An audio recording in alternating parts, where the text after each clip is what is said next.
Radio Kantipur, radio राष्ट्रको प्रतिनिधि प्रदेशसभा र स्थानीय तहका लागि भएको उपनिर्वाचनमा 65% मतदान, 13 वडाको नतिजा सार्वजनिक, 9 वटामा सत्तारूढ दल विजयी। पार्टी एकीकरणका लागि समाजवादी र राजपा औपचारिक संवादमा पार्टी एकीकरण भएकै दिन सरकार छाड्ने समाजवादीको भनाई। राष्ट्रिय गौरवका आधाभन्दा बढी आयोजनाको प्रगति 50% भन्दा कम समयमै सम्पन्न नहुँदा केही आयोजना अलपत्र। चीनमा मोबाइल सेवा दर्ताका लागि अनुहारको स्क्यान गर्नुपर्ने बाध्यकारी नयाँ व्यवस्था। र 13औं दक्षिण एसियाली खेलकुद साग आज सुरु हुँदै राष्ट्रपति भण्डारीले औपचारिक उद्घाटन गर्नुहुँदै। नमस्कार, कान्तिपुर डायरीका साथमा साथी प्रकाश र म अनिल। समाचार अब विस्तारमा। प्रतिनिधि सभा, प्रदेश सभा र स्थानीय तहका 52 पदका लागि हिजो भएको उपनिर्वाचनमा 65.43% मतदान भएको छ। 2074 को निर्वाचनमा स्थानीय तहमा 74.45 तथा प्रतिनिधि र प्रदेश सभातर्फ 68.67% मतदान भएको थियो। मतदान सकिए लगतै मतगणना सुरु भएका कतिपय स्थानको परिणाम आइसकेको छ। आज साँझसम्म सबैतिरको परिणाम आइसक्ने निर्वाचन आयोगले जनाएको छ। उपनिर्वाचन भएका 48 वडा मध्ये गए रातिसम्म 13 वटा वडाको नतिजा आएको छ, जसमा नेकपा 9 वडामा विजय भएको छ भने समाजवादी 2 वटा, कांग्रेस र राजपाले 1-1 वटामा जित हासिल गरेका छन्। प्रतिनिधि सभा सदस्यका लागि हिजो सम्पन्न उपनिर्वाचनमा कास्की क्षेत्र नम्बर 2 मा 2074 को तुलनामा कम मतदान भएको छ। प्रारम्भिक विवरण अनुसार 65% मत खसेको जिल्ला निर्वाचन कार्यालयले उल्लेख गरेको छ। पोखरा महानगरका 11 वटा समेटिएको निर्वाचन क्षेत्रमा 45,563 जनाको मत परेको छ।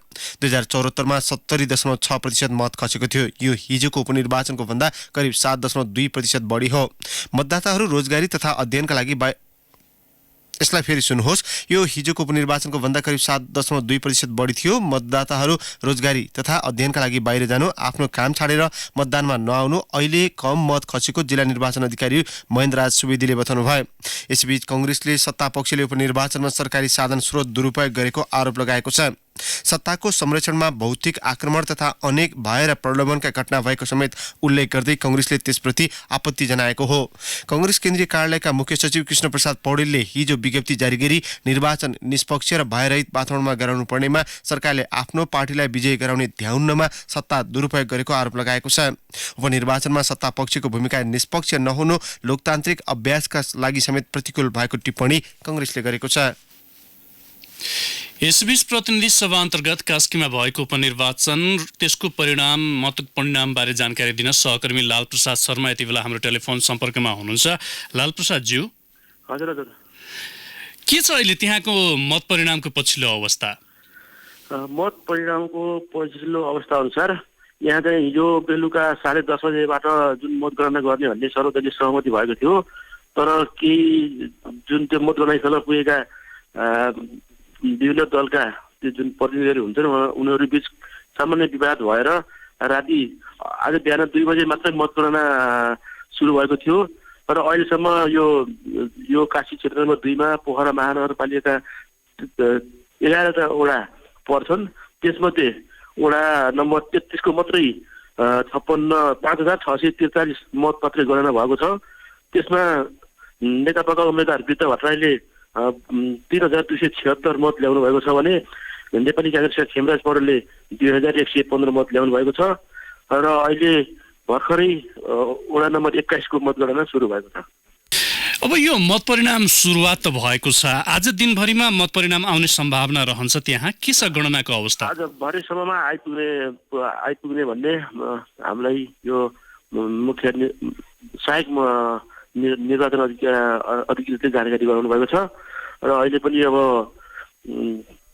यो मतगणना 45,563 मत खसेको थियो।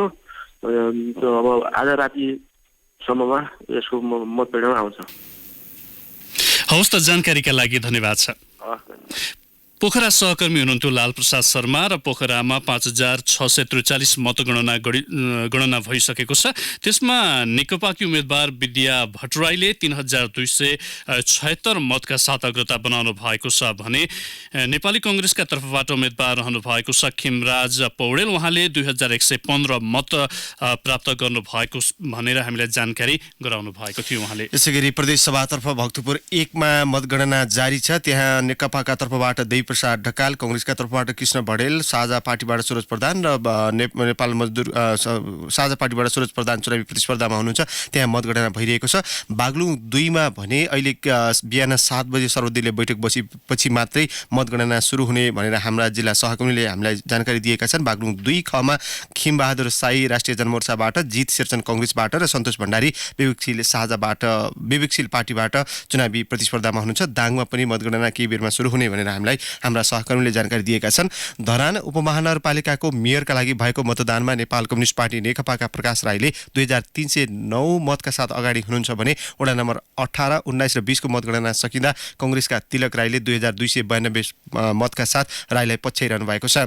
लमजुङको सुन्दरबजार नगरपालिका 2 मा नेपाल कम्युनिस्ट पार्टीका उम्मेद्वार नवीन कुमार श्रेष्ठ 989 मत प्राप्त गरी विजयी हुनु भएको छ। खोटाङको साकेला गाउँपालिका 3 खिदमाको वडा अध्यक्षमा नेकपाका उम्मेद्वार विजयी हुनु भएको छ।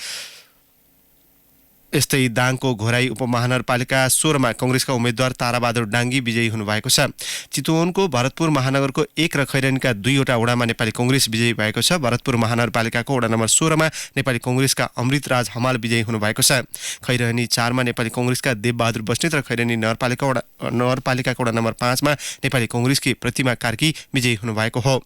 सिन्धुपाल्चोकको इन्द्रावती 8 मा नेपाल कम्युनिस्ट पार्टी नेकपाका उम्मेद्वार केदारनाथ आचार्य 712 मत ल्याएर विजयी हुनु भएको छ। रोल्पाको थवाङ 1 मा नेकपाका उम्मेद्वार जनकबहादुर बुढा मगरले 174 मत ल्याएर विजयी हुनुभएको छ। रोल्पामा जम्मा 16% मत मात्रै खसेको थियो। सर्लाहीको हरिपुरवा 1 मा समाजवादी पार्टीका श्यामबाबु राय 347 मत ल्याएर विजयी हुनुभएको छ। यस्तै पर्साको सखुवा प्रसौनी 5 मा समाजवादीका रूपलाल यादव विजयी हुनुभएको छ। गुल्मीको रुरु क्षेत्र 6 मा नेकपाका गिरिप्रसाद सिन्जारीले 802 मत ल्याएर विजयी हुनुभएको छ। सङ्खुवासभाको खान्दवारी 3 मा नेकपाका भरतकुमार घिमिरे विजयी हुनुभएको छ। महोत्तरीको मटिहानी 6 मा राजपाका रामबाबु नायक विजयी हुनुभएको छ। रामेछापको उमाकुण्ड गाउँपालिका 5 प्रीतिमा वडा अध्यक्षमा नेकपाका उम्मेद्वार कुलबहादुर बस्नेत विजयी हुनुभएको छ। यस्तै बैतडीको सर्नुमा गाउँपालिका 1 मा कांग्रेसका राजेन्द्र बहादुर चन्दले 219 मत ल्याएर विजयी हुनुभयो। आइसियूमा उपचाररत प्रधानमन्त्री केपी शर्मा ओलीको हिजो 7औं पटक डायलासिस गरिएको छ। यसअघि ग्रान्डी इन्टरनेसनल हस्पिटलमा 26 दिनमा 4 पटक डायलासिस गरिएको थियो। एपेन्डिसाइटिस भएर प्रधानमन्त्री ओली मनमोहन कार्डियोथेरासिक भास्कुलर तथा ट्रान्सप्लान्ट सेन्टरमा भर्ना भए यता 3 पटक डायलासिस गरिएको हो। एपेन्डिक्सको शल्यक्रिया गरिएको 5औं दिन हिजो प्रधानमन्त्री ओलीले उसिनेको अन्डा र साग खानु भएको छ। उहाँलाई आइसियू भित्रै सहारा दिएर हिँडडुल समेत गराइएको छ। दिउँसो डायलासिस गरिएपछि प्रधानमन्त्री ओली 3-4 घण्टा सुतेको अस्पताल स्रोतले जनाएको छ। उपचारमा संलग्न एक चिकित्सकले ओलीलाई अझै संक्रमणको जोखिम रहे पनि समग्र स्वास्थ्य स्थिति भने सुधारोन्मुख रहेको बताउनु भयो। यसैबीच भारतीय प्रधानमन्त्री नरेन्द्र मोदीले स्वास्थ्य समस्याका कारण अस्पताल भर्ना गरिएका समकक्षी केपी शर्मा ओलीको स्वास्थ्य लाभको कामना गर्नु भएको छ। काठमाडौँ स्थित भारतीय दूतावास मार्फत हिजो सन्देश पठाउँदै प्रधानमन्त्री मोदीले ओलीको उपचारमा सहयोग गर्न तयार रहेको संकेत समेत गर्नुभयो। मोदीले सन्देशमा भन्नुभएको छ, घनिष्ठ मित्रका हिसाबले भारत सरकार र भारतीय जनताका तर्फबाट प्रधानमन्त्री ओलीको आवश्यक थप चिकित्सकीय तथा परामर्श सेवा समेत प्रस्ताव गर्छु। उहाँले प्रधानमन्त्री ओलीको नेतृत्वको प्रशंसा गर्दै आफू दुई बीचको उल्लेखनीय साझेदारीबाट दुवै मुलुकका जनता लाभान्वित भएको समेत उल्लेख गर्नु भएको छ। कान्तिपुर डायरीमा अब ब्रेकको पालो। कान्तिपुर डायरीमा अब बाँकी प्रसङ्ग। समाजवादी र राष्ट्रिय जनता पार्टी राजपा एकीकरण गर्न औपचारिक संवादमा जुटेका छन्। पार्टी एकीकरणमा सहमति भएकै दिन सरकार छाड्नेमा समाजवादीले आश्वस्त तुल्याएपछि राजपासित औपचारिक संवाद अघि बढेको हो। राजपाले यसअघि पार्टी एकीकरणका लागि समाजवादीले सरकार छाड्नुपर्ने शर्त अघि सारेको थियो। आफूले सरकार छाड्दा राजपा सरकारमा जान सक्ने भन्दै समाजवादीले तत्काल सत्ता नछाड्ने निर्णय गरेको थियो। सरकारको सवाललाई लिएर एकीकरण प्रयास टुट्न नदिन दुवै पार्टीका केही नेता पछिल्ला दिन सक्रिय भएका छन्। राजसभा अध्यक्ष मण्डलका संयोजक राजेन्द्र महतोले पार्टी एकताका लागि एकीकरणका सबै सवाल टुङ्गिएपछि समाजवादीले सरकार छाडे पनि हुने भन्दै नरम प्रतिक्रिया दिनुभयो। उहाँले कान्तिपुरसँग भन्नुभयो, सबै विषयमा सहमति जुटेपछि त्यही दिन सरकार छाडे पनि फरक पर्दैन। पहिलो कुरा एकीकरणका सबै विषयमा मुख मिलाउनु पर्यो। उहाँले एकीकरणका विषयमा दुवै पार्टीको नेताबीच अनौपचारिक संवाद भइरहेको र केही दिनमा आफूले औपचारिक वार्ताका लागि बैठक राख्ने जानकारी दिनुभयो। दक्षिण कोरियाले रोजगार अनुमति प्रणाली EPS को भाषा र सिप परीक्षामा नक्कली परीक्षार्थी पनि सहभागी हुने गरेको भन्दै कम्प्युटर प्रणालीमा आधारित परीक्षा सञ्चालन गर्न नेपाललाई आग्रह गरेको छ। कोरियन मानव संसाधन विकास सेवाका महानिर्देशक किम सुङ जाय नेतृत्वको टोलीले वैदेशिक रोजगार विभागका महानिर्देशक भीष्म कुमार भूषाललाई भेटी नक्कली परीक्षार्थीमाथि कडाई गर्न ध्यानाकर्षण गराएको हो। किमले भन्नुभयो, EPS प्रणालीबाट कोरियामा कामदार पठाउन 16 राष्ट्रमध्ये नेपालमा मात्र कम्प्युटरमा आधारित परीक्षा प्रणाली लागू गर्न बाँकी छ। नेपालले भने भाषा परीक्षामा उत्तीर्ण परीक्षार्थीलाई यथाशीघ्र लैजान कोरियाली टोली समक्ष आग्रह गरेको छ। सिफारिस समितिका संयोजक पूर्व प्रधान न्यायाधीश ओम प्रकाश मिश्र 1 महिनाका लागि अमेरिका लागेपछि सत्य निरूपण तथा मेलमिलाप आयोग र बेपत्ता छानबिन आयोगमा पदाधिकारी नियुक्ति प्रक्रिया धकेलिएको छ। संयोजक मिश्र सिफारिसका सबै काम टुङ्ग्याएर अमेरिका जाने तयारीमा हुनुहुन्छ। शीर्ष नेताहरू बीच अनौपचारिक समझदारी बनेपछि सिफारिस समितिले योग्य उम्मेद्वारको सूची पनि सार्वजनिक गरेको थियो। सूची सार्वजनिक भएको 2 साता बित्दा पनि पदाधिकारी भने समितिले सिफारिस गर्न सकेको थिएन। सिफारिस समितिकी प्रवक्ता शर्मिला कार्कीले भन्नुभयो, संयोजक नै नभएपछि बैठक बस्ने कुरा भएन। उहाँ नआएसम्म काम अघि बढ्न सकेन। मिश्रले अध्यक्षता गरेको समितिको बैठकले 2 साता अघि 61 उम्मेद्वारको सूची सार्वजनिक गरेको थियो। व्यावसायिक हिसाबले पालिएका वन्यजन्तुबाट जन्मिएका पुस्ता F2 जेनेरेसन 3 का अङ्ग र अङ्ग प्रयोग गरी तयार पारिएका वस्तु विदेश निकासी गर्न दिने गरी सरकारले मापदण्ड तयार गरेको छ। निकुञ्ज विभागले तयार पारेको मापदण्ड वन मन्त्रालयले स्वीकृत गरेपछि कस्तुरी मृग, सुगन्धित कस्तुरी र बिना प्रयोग गरी बनाइएका वस्तु समेत निकासी गर्न पाइनेछ। 2075 मा संशोधन भएको वन्यजन्तु ऐन र 2076 मा संशोधन भएको राष्ट्रिय निकुञ्ज तथा वन्यजन्तु संरक्षण नियमावलीमा व्यावसायिक रूपमा वन्यजन्तु चरा, भ्यागुता, पाहा र दुम्सी पालन तथा प्रजनन गर्न दिने व्यवस्था छ।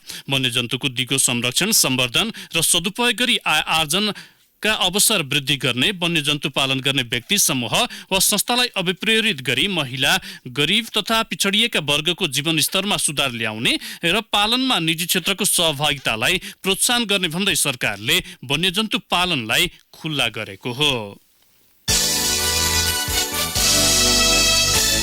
दक्षिण एसियाली खेलकुद साग र उपनिर्वाचन सुरक्षा भत्ता व्यवस्थापनमा गृह मन्त्रालयले मागेको रकम अर्थ मन्त्रालयले नदिएपछि 2 मन्त्रालय बीचको विवाद भएको छ। साग र उपनिर्वाचन सुरक्षामा बढी बजेट मागेको भन्दै अर्थ मन्त्रालयले गृहको प्रस्ताव संशोधन गरेर पौने 11 करोड रुपियाँ मात्रै निकासा दिएको थियो। गृहले निर्वाचनका लागि थप सवारी साधन भाडामा लिनुपर्ने भन्दै बजेट निकासाका लागि गरेको प्रस्ताव पनि अर्थहरूले अस्वीकृत गरेको थियो।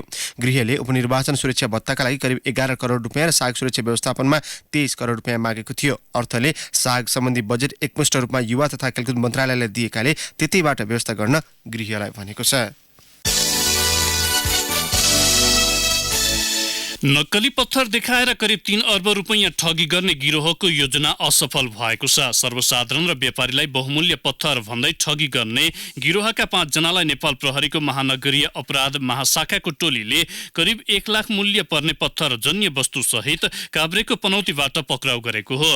काभ्रे बेथान चोकका नवराज खड्का, झापाका हरिखाफुङ र यमकुमार गिरी, मोरङका लोकबहादुर सार्की र रौतहटका भीमबहादुर लामा पक्राउ परेका हुन्।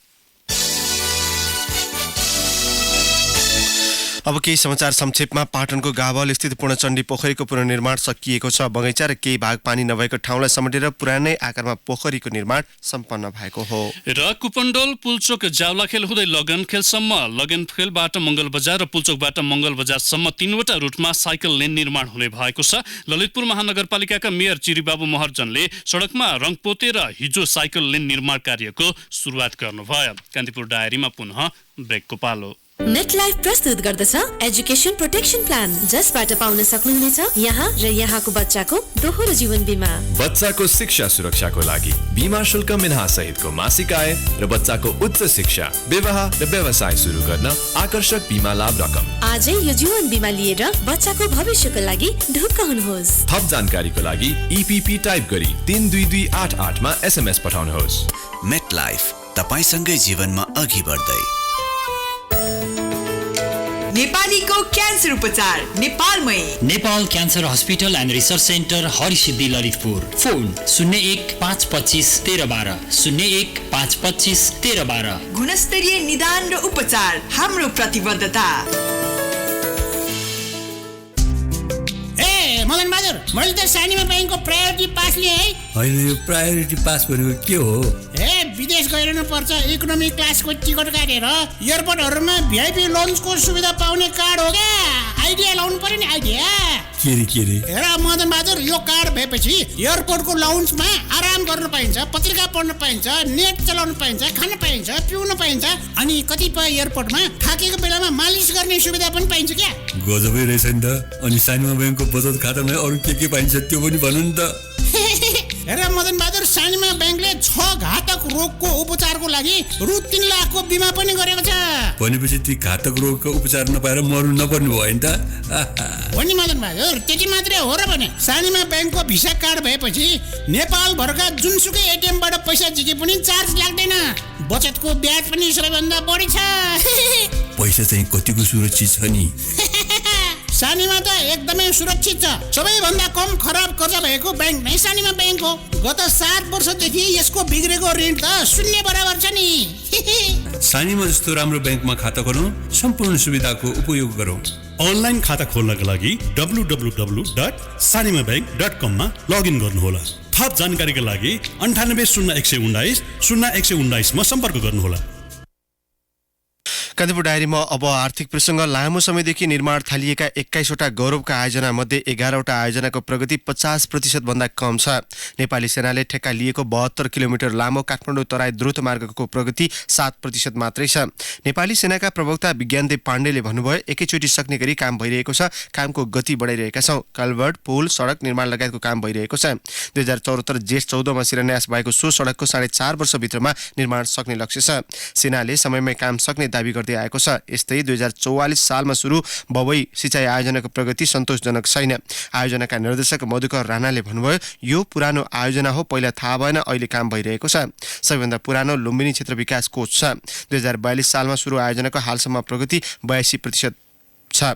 सरकारले केही दिन अघि सार्वजनिक गरेको चौमासिक रिपोर्टमा गौरवका आयोजनाको प्रगतिलाई 3 खण्डमा विभाजन गरेर मूल्याङ्कन गरिएको छ। पहिलो खण्डमा सन्तोषजनक, दोस्रोमा सामान्य र तेस्रो समस्यामूलकका रूपमा विभाजन गरिएको छ।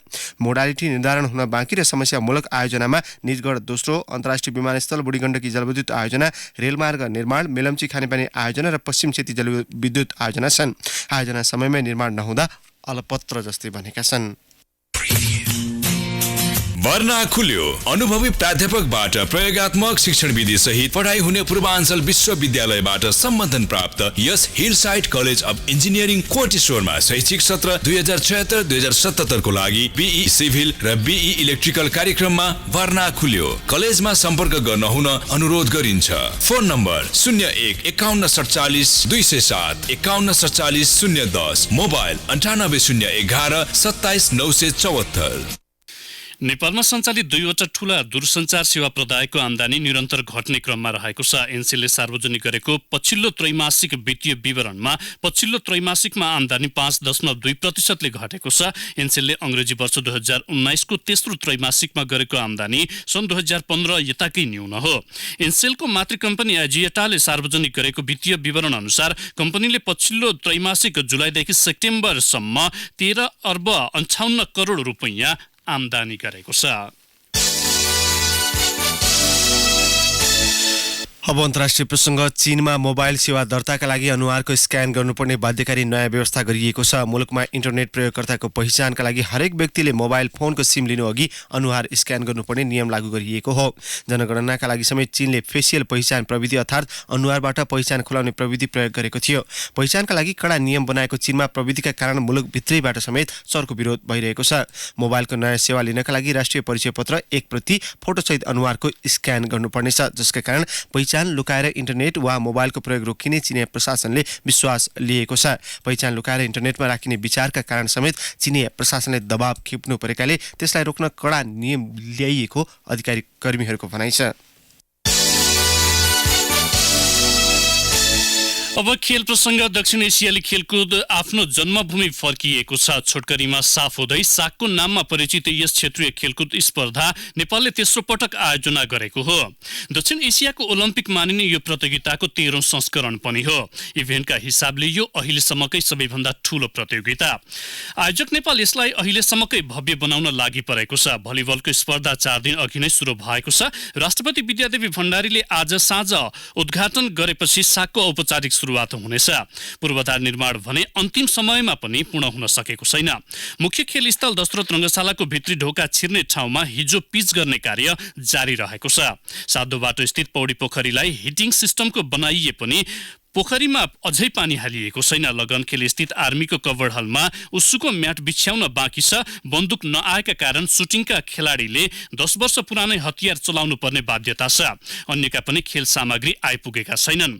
राष्ट्रिय खेलकुद परिषदका सदस्य सचिव रमेश कुमार सिलवाल 13औं साग उद्घाटन हुन मात्र बाँकी रहेको बताउनुहुन्छ। निर्माणाधीन कार्य समयमै सकिने उहाँको दाबी छ।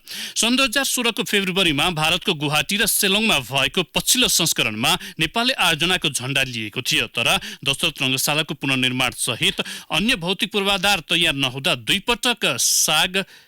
दुई पटक सर्दै साग आयोजना हुन लागेको हो। श्रीलङ्कालाई पराजित गर्दै नेपाली महिला भलिबल टोली 1 महिनाको अन्तरमा लगातार दोस्रो अन्तर्राष्ट्रिय उपाधि नजिक पुगेको छ। 2 साता अघि एबिसी सेन्ट्रल जोन वुमेन्स महिला च्याम्पियनसिपको उपाधि जितेको नेपालले 13औं दक्षिण एसियाली खेलकुद सागको फाइनल पुगेर कम्तीमा रजत पदक पक्का गरेको छ।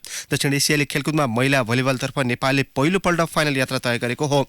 त्रिपुरेश्वर स्थित राखेब कवर्ड हलमा खचाखच घरेलु समर्थकका माझ नेपालले श्रीलङ्कालाई 3-0 को सोझो सेटमा पराजित गर्यो।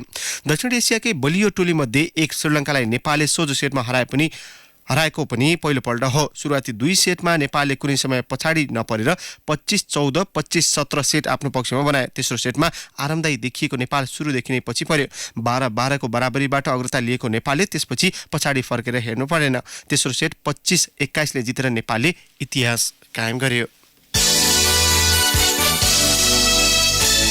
अब मौसम सम्बन्धी जानकारी। मुलुकका पहाडी भूभागमा आंशिक बदली रहने तथा अन्य भागमा मौसम सफा रहने जल तथा मौसम पूर्वानुमान महाशाखाले जनाएको छ। केही बेर अघि 5 डिग्री सेल्सियस मापन गरिएको काठमाडौँ उपत्यकाको अधिकतम तापक्रम आज 20 डिग्रीसम्म पुग्नेछ। सूर्योदय बिहान 6:37 भयो भने सूर्यास्त भरे साँझ 5:08 हुनेछ। हवस्, नै प्रसङ्गसहित कान्तिपुर डायरीको यो बुलेटिन अहिलेलाई यहीँ सकिन्छ। साथी प्रकाश र म अनिल बिदा माग्छौँ। नमस्कार।